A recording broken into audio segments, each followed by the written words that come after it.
Ал енді балаларыңыздың әнін қабыл алыңыздар.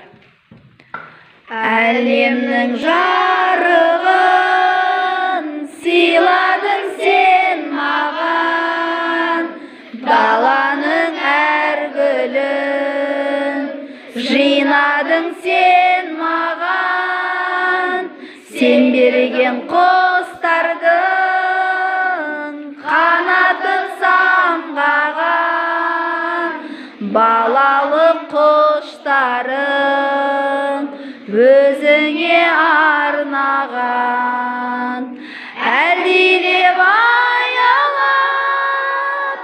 өсірген жемісін, самал жел саябақ құшағың мен үшін.